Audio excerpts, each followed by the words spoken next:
This is Mark Strassman, reporter with Broadband Wireless Access World. We're about to speak with Tsao, who is in outside of Philadelphia, and we're going to talk about his company, Pronto Networks, and some recent developments there. Welcome to Etopia Media's Broadband Wireless Access World. Thank you for having me on, Mark. Always good to see you. You're welcome. It's good to see you, as we both can here on the SiteSpeed system. I got a press release earlier this week from an agency telling me that Pronto Networks and Pervasive Services and the City of Philadelphia had gotten together to build out a community broadband wireless network there in Philadelphia for the Live 8 event. Tell us a little bit about the a relationship that Pronto Networks has with Pervasive Services and how you use that relationship to build a platform for the people in Philadelphia. Yeah, sure, Mark. So one of the things that Pronto Networks and Pervasive Systems did was we went ahead and integrated the Pronto Network Solutions platform, which primarily manages subscribers, as you know, manages revenue and services for very large-scale wireless networks. And Pervasive Services is a very interesting content management platform which enables different merchants and different subscribers to opt in for different points of interest. So as they log into a wireless network, instead of just getting generic information, they receive only pertinent information that they're interested in, and also events that's going to happen in a very near future.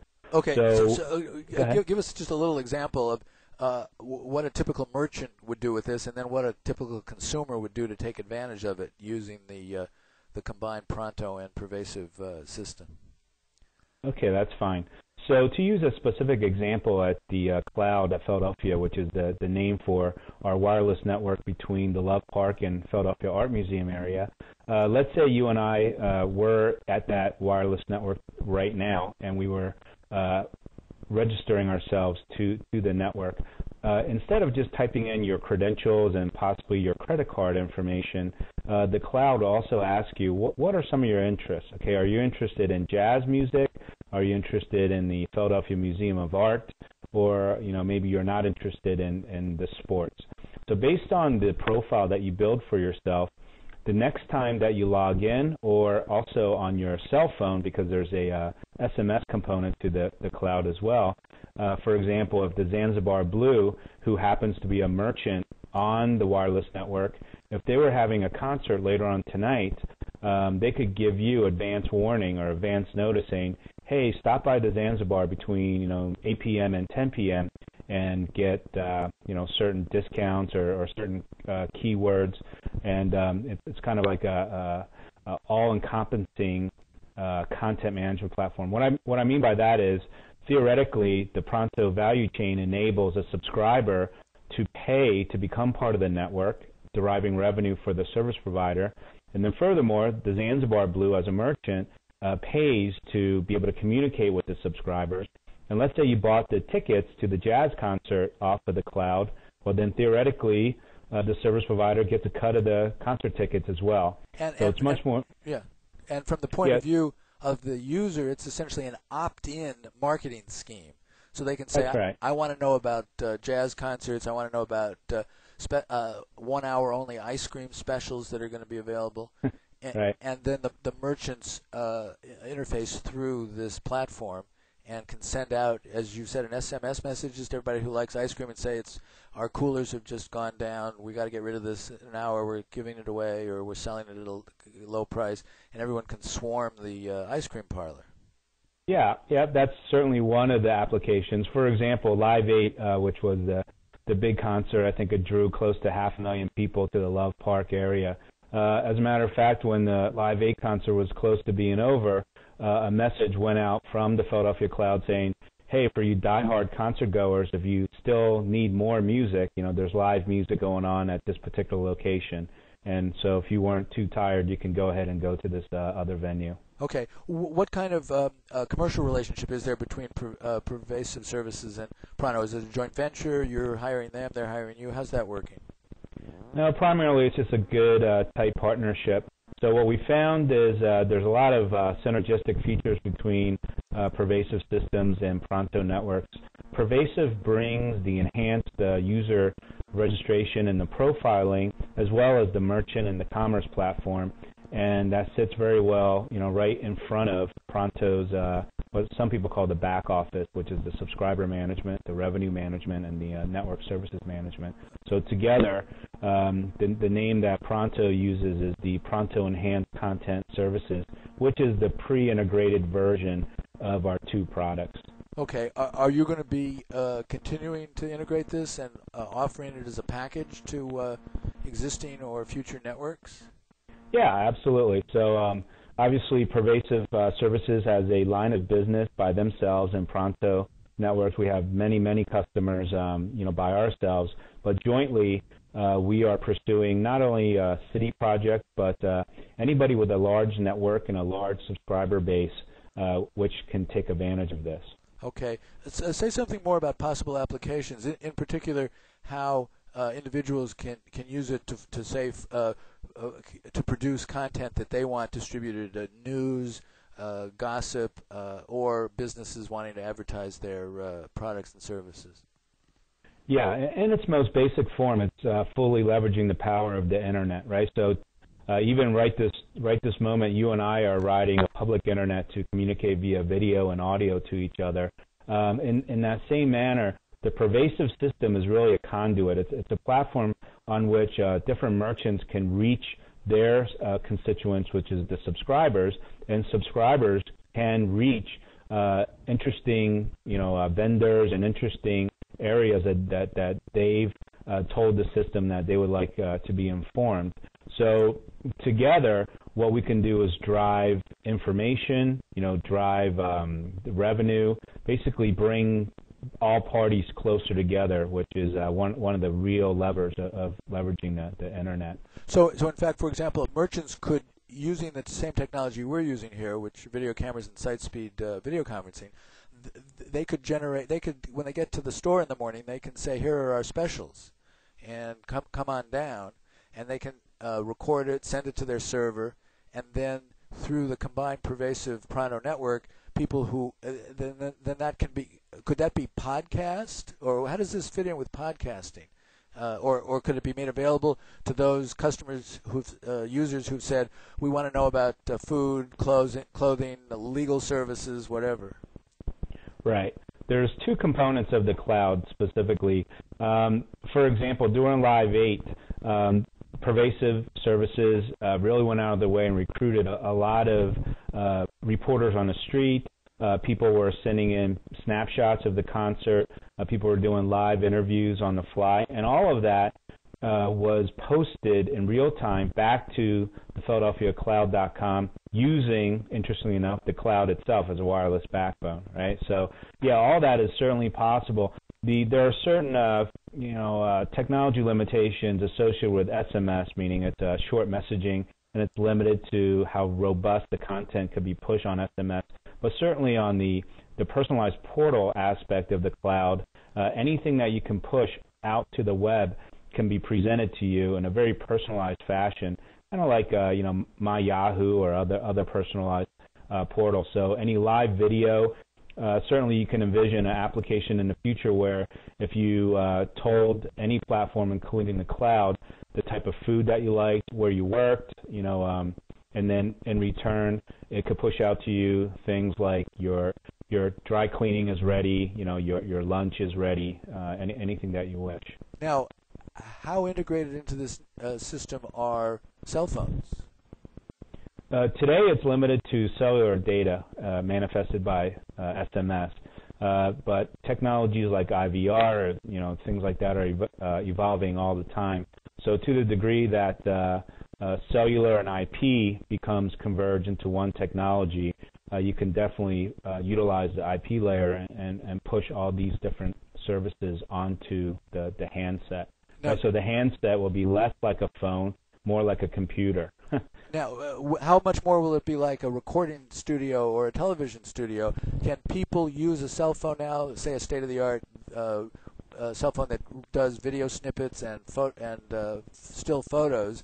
Those are sent by cellular channels into the internet somehow, or into home pages. Can that be done so that people can say, here I am at the at the party, at the lecture, on the subway, and they can send pictures, send voice, and send video to essentially a server that's going to record that, and then people who are tracking you, if you're just a personality and everybody wants to know what you're up to, will they be able to follow you in near to or real time? Oh, absolutely. I think what you just described is more than available today. Now, whether different celebrities or whether this is actually being practiced, it's probably not widespread, but certainly, services from, say, Sprint, PCS, or Verizon with the multimedia services, all of that is possible. I think service provider like Verizon is going to start showing real-time video snippets of different popular TV shows or news, right? So I think you're aware of this as well. A couple of weeks ago when the bombings happened in the UK underground, very quickly the different camera phones rather, right, that took images of the blast and such within minutes were posted throughout the world, and that's a great example of one of the things that you were just describing. So in fact, you'd be able to put a camera and microphone built to your glasses or on a little hat or on your shoulder, and everyone can see my world and welcome to it. People could then log in, and if they're particularly interesting, I suppose they could sell ads for their daily activities. Yeah, it's funny because the last time you and I spoke, we talked about this as well, so I'll repeat it. I certainly feel strongly that technology is going to become softer, right? So when you say a big handset or a big camera on your hat, right, I think it might be the size of a lapel pin that's just on your collar, and nobody would be the wiser. No, right? In fact, the issue is how much wiser other people do, and what the legality and common courtesy protocols are to tell people that interactions are being recorded, yeah, and broadcast live. We're getting to what that movie with Jim Carrey, the name of which escapes me at the moment, where he the Someone Show, where he was being surveilled at all times. Right. Okay, right. well, The Truman Show, exactly. We're willingly being surveilled here. I want to move on to what is happening in Philadelphia, and whether you can tell us more generally about what kind of projects you've been involved with them, and what you can tell us about the rollout of their system for Wi-Fi. Yeah, so certainly Diana Neff has been very vocal. She's the CIO of the city of Philadelphia, so I would definitely say that she's the de facto authority on all things Philadelphia.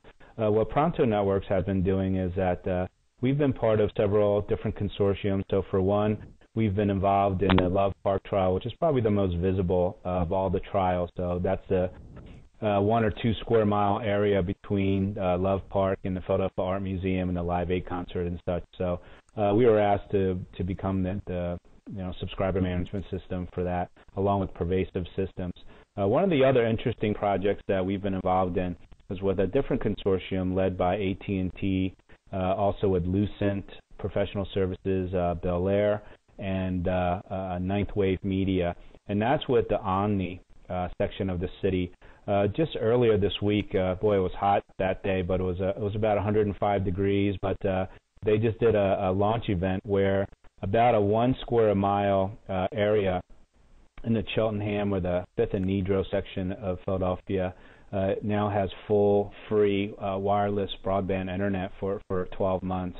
And it was just so enlightening and great to see the neighborhoods that, whatever, that was deemed one of the possibly the more disadvantaged neighborhoods in the Philadelphia area. But regardless of the income level, it's just great to see everybody pitching in, and there were not-for-profit organizations there handing out PCs and giving out free wireless cards, and really selling PCs at a heavily subsidized area.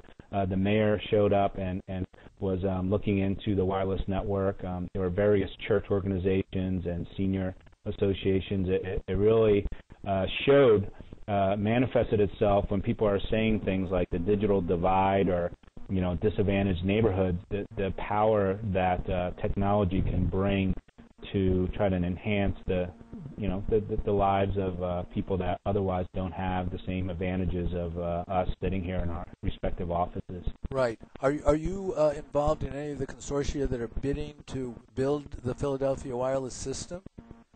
Yeah, certainly. As you know, I'm just going to reiterate public information that Diana Neff has stated before. Right. The city received 12 bids, 8 of which were turnkey proposals.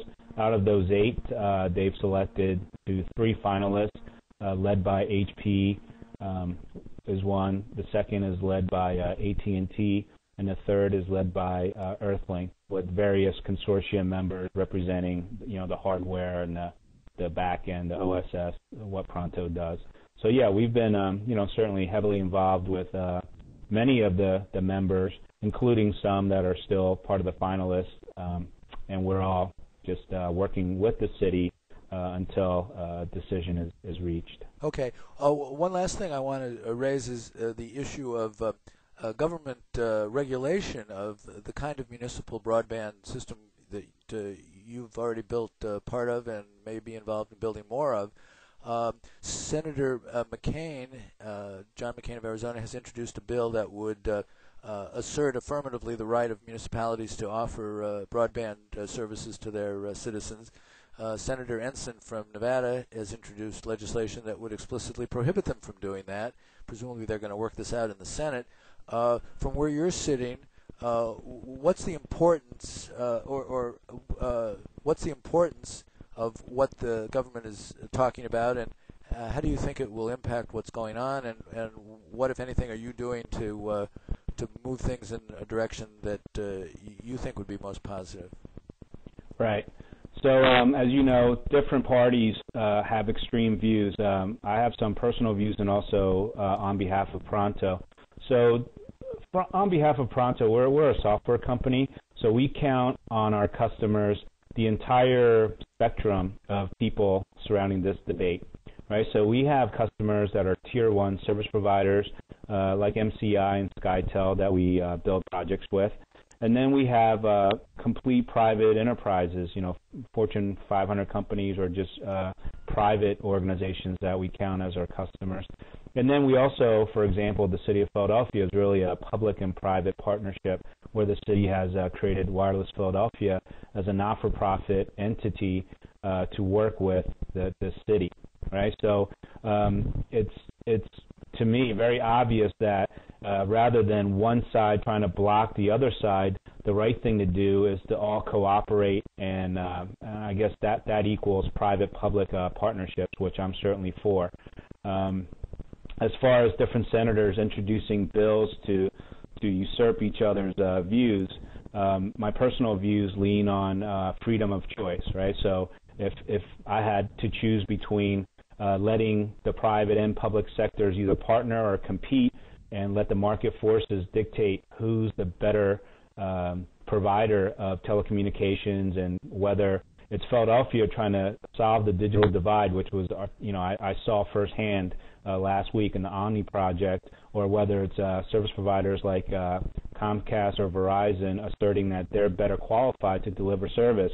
You know what? I think they're all right? They're all not trying to say things that they don't believe in. But I think the best and the richest partnership would be one where everybody works together to bring as much access in terms of distance learning and jobs and training to as many places as possible. Okay, what do you know about America's competitive position in terms of broadband deployment and how that figures in with what you're doing? Well, I tell you, interesting, because the whole wireless notion has so many subsectors that the ones that we've been talking about today is really just a small subsector of the entire wireless. So without getting into a lot of details, there's cellular data out there with acronyms like CDMA, EVDO, GPRS, and so on and so forth, right? CDMA 1X and 2000. The rest of Europe and certainly parts of Asia with NTT Docomo and iMode and such, and BT over in the UK, Absolutely, and even I'm sure our friends over in Scandinavia have long been, their teams have long been used to SMS and text messaging way more than here in the U.S. Okay, and also with respect to 802.11 hotspots, it's arguable that South Korea has more hotspots per capita than the U.S. by far. Okay, so, but if you start measuring cities, okay, citywide deployments. For example, Philadelphia is going to be over 130 square miles when it's completely done. One of Pronto's other projects that we are in the process of deploying right now is the city of Corpus Christi. That will be over 140 square miles when it's done. So in the area of citywide hot zones, I would say that the U.S. is certainly, if not in the lead, on par with the rest of the world. So Intel, which is a primary backer of Pronto Networks, has a Digital Cities initiative of which Pronto is part of its DNA. Pronto, we have our own Digital Communities initiative that on maybe another occasion I'd love to share some of the details with you on that.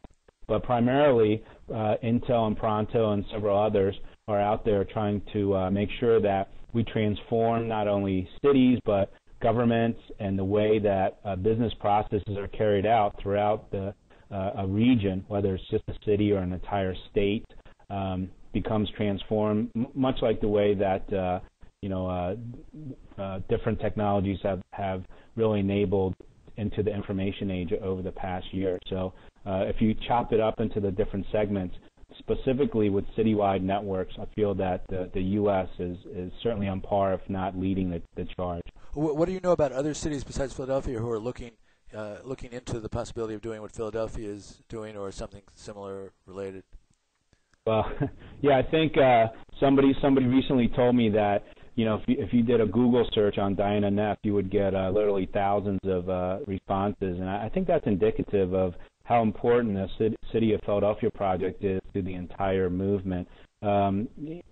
Pronto today, we count about 20 cities that are customers, between private entities deploying citywide networks, or the cities themselves being owners.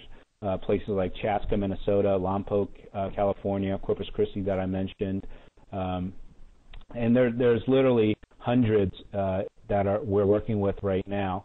So I think that there's cities that have an offensive attitude, meaning they're not going to sit back and wait for these different laws to shoot them down. So they're being proactive and they're putting out bids. Grand Rapids is in the middle of a trial right now, and there's just so many different ongoing initiatives now.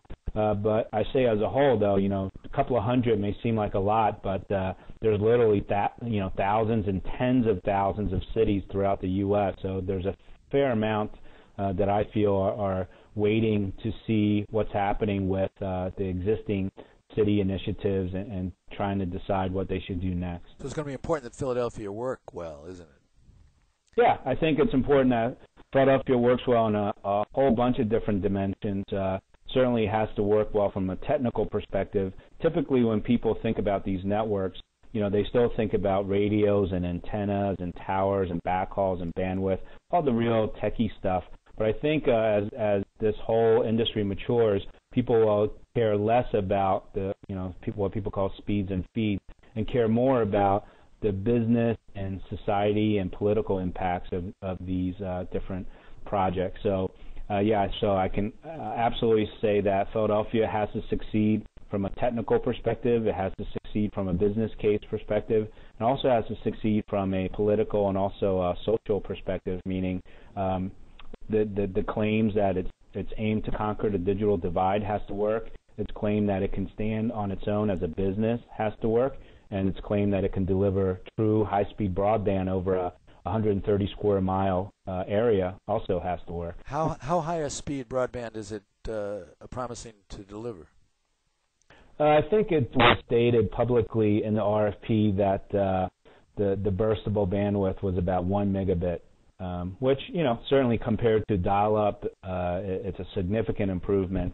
Of course, in the industry, it's scale. Fiber to the home is in the hundreds of megabit. There's a gigabit Ethernet available. So, it's certainly good enough for most of the uses that are being utilized today. So in fact, if large telecom companies want to specialize in offering 100 megabit rates to the home, there's still going to be plenty of work for them to do, plenty of services to provide that really can't at this point be provided by a wireless network. So there's room in the digital ecosphere for both municipal Wi-Fi and very high-speed premises equipment as well, right? Yeah, I think both the wireline, meaning with wires, and wireless without wires, are going to continually evolve and also improve, right? So on the wireless side, WiMAX is certainly going to increase the capacity, the distance, the throughput, the bandwidth, from every measure, and that's just right around the corner, right? So in telco times, 1 or 2 years is just right around the corner. So we all expect that WiMAX is going to. So, for example, the next time that we speak, we may be talking about the first WiMAX city deployment and how Pronto is supporting that initiative. And when it's time to do that, I'd love to speak with you on that. I look forward to talking about that. One last point. I don't know if Pronto's involved outside of the United States, but obviously in locales where there is no existing telecommunications infrastructure, the possibility of putting clouds of the type that you put in Philadelphia offer a tremendous potential for education, healthcare delivery, political development, commercial development, and so on. What if anything, is Pronto doing that you can talk about in countries that don't have as much legacy equipment in place as Philadelphia does? Yeah, I can certainly speak to that. Pronto is an international company, so we have several city projects right now in Italy. Okay, so some of the names are hard for me to pronounce, but one of the islands off of Italy, I think Sardinia or Serrano, right, etc. Right. So besides that, what's interesting is there's been several cities throughout the world, Taipei, Taiwan for one, Westminster in UK, several others. Not necessarily, third world, but also leading the pace in terms of the size of the networks and such. But your question is very interesting in that, for example, in places like Iraq and Afghanistan, our participation today has been limited primarily to military bases, right? So if you are in a certain military base over in Iraq, you'll find that Pronto is enabling the soldiers there, not in a military fashion, but in a civilian, so when they write an email back to their families and their friends, it's really Pronto's platform that's enabling that to happen, along with our hardware partners and our service provider customers, because we're a software company. But the potential of bringing real infrastructure to places that either can't afford or don't have the political climate to sustain a traditional infrastructure, that's absolutely there. So I've been in contacts informally with people that, for example, work with the UN, right, and figure out how can we leverage wireless infrastructure to enforce UN care policies. It involves advanced things like biometrics. I'll just give you one quick anecdote where UN camps for food care, you get allotment of food maybe once a week or every month, and different wireless technologies are now being integrated with biometrics. So as you get your food package for the week, it takes a picture of your iris. So if you sneak back in the back of the line or you go to another food distribution center a couple miles down the road, we will recognize that you've already had your care package for the duration, and we would ask you to come back later. So in fact, the same level of technology that can take care of people once they're in refugee camps could possibly, if deployed in a proactive way, so alter the nature of the societies in which they live that the creation of refugee camps would become less or not at all necessary. Yeah, well, I'm never going to overstate and say wireless or any one type of technology can solve any problems on its own. It's just basically a tool that the people in power, such as the government officials, can use as a weapon to help their constituents, or in some forms even not help their constituents. So, Pronto, we're certainly a very, we're based in the Valley. We're very looking forward to making the world a better place. Generally, we're not involved in any military projects. One interesting thing is we recently announced we're supporting the launch area of NASA. So when the space shuttle recently took off, the wireless network that the press and the analysts were using is powered by Pronto. So that was a very positive thing for us to see. So there are people, you in particular, but others as well, journalists next, who can travel from hot zone to hot zone covering stories and be able to plug in their laptops wirelessly while they're there. And the question is whether those zones will, following the mesh architecture that a lot of this is based on, or Wi-Fi towers, will be able to spread that zone of Wi-Fi access or WiMAX access until it covers almost the whole planet. Yeah, I think that was the original idea with hotspots, right? And now hotspots is evolving into WiMAX, which includes base stations, picocells, microcells. But yeah, you're exactly right. Instead of relying on 24 or 36 low Earth orbit satellites to deliver that, there's a much more, I wouldn't say efficient, but much more cost-effective ways to deliver all that message around the world. Okay, and as just an example, you're sitting in Philadelphia, I'm sitting in Los Angeles. We're recording a video conversation which is going to be posted and podcast and generally available around the world to everyone who wants to watch and listen to it, and I think that's something we couldn't have done 2 years ago. Yeah, or we could have done it, but it would have cost a couple $1 million of equipment versus our $29.95 headset. Right? That's exactly right. All right, well, I want to thank you for putting good content into our low-cost platform, and I look forward to talking to you about some of the subjects you mentioned, some other ones as they arise in this constantly evolving march to ubiquitous wireless internet access everywhere all the time. Thanks very much. Okay, my pleasure, Mark. Talk to you next time. Bye-bye. Okay, bye.